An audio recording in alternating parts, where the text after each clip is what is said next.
Sis, do you remember the moment you realized you were never anybody's first round draft pick? Not the moment someone said it, the moment you felt it. The pause before your name was called. The group project where the light-skinned girl got chosen and you got assigned. The dating app where your dark melanin got scrolled past faster than an ad.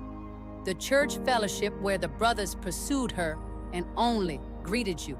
You learned to expect it. You built armor around it. Maybe you even started calling it just how things are. But what if that narrative, the one that says dark melanin gets picked last, was never a fact about your worth? It was a script handed to you before you had the words to reject it. Today we're rejecting it out loud. Here's what the last picked narrative does inside a woman's spirit. It rewires how you show up. You start auditioning, overperforming, making yourself smaller in rooms where you should take up space, and overextending in relationships where you shouldn't have to. You accept the bare minimum because you've been conditioned to believe that's all that's available to you. You lower your standards. You stay too long in situationships because leaving feels like confirming the narrative. You accept being the secret because somewhere deep down, the last picked girl doesn't expect to be chosen publicly. And the more you operate from that belief, the more evidence you collect that is true. Not because it is true, because your posture keeps inviting what you already believe about yourself. None of this started with you, sis. This narrative has roots deeper than dating apps. During slavery, light skin meant proximity to the house, and proximity meant being seen as more desirable, more human.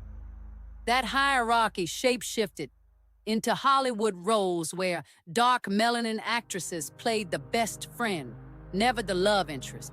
Into rap videos that made light-skinned women trophies and dark melanin women afterthoughts. Into the church, where the pastor's wife has been light-skinned 3 generations running.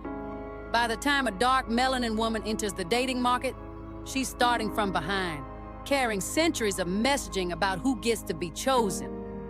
But nobody told you. You don't have to keep reading it. Here's the hardest truth, sis. As long as you're waiting for the dating market to validate you, you're handing your worth to the same system that devalued you. The market didn't create your worth. It just profited from you forgetting it. And if you're honest, you probably participate in your own devaluation. Not because you're weak, but because the narrative is so old it feels like instinct. You've scrolled past the dark melanin brother and double-tapped the light-skinned one. You've called it just a preference without asking who trained your taste. Rejecting the last-picked narrative isn't just about demanding more from men. It's about demanding more from yourself.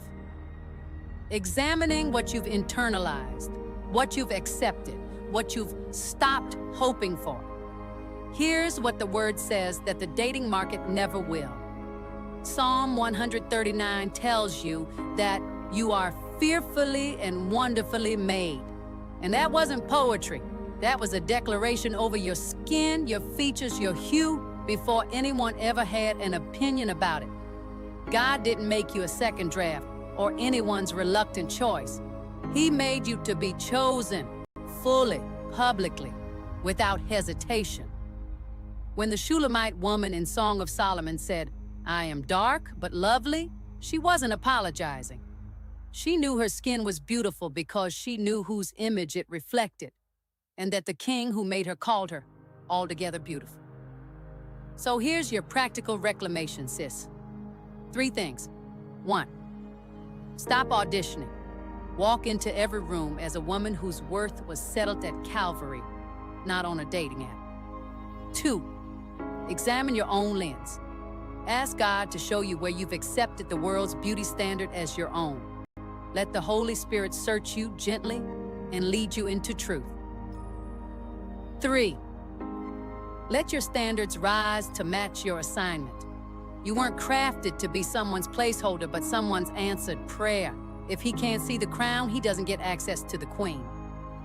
The last pick narrative was never a prophecy. It was a lie about your worth, repeated until you mistook it for truth. The day you stop believing it is the day you stop living like it's true.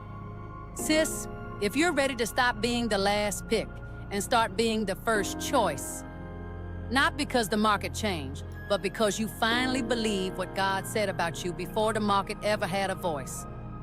Type chosen in the comments, and if you know a dark melanin sister still carrying this narrative, share this with her.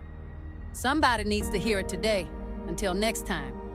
Your worth was never up for negotiation. It was settled before anybody walked through the door. Know your worth. Be that woman.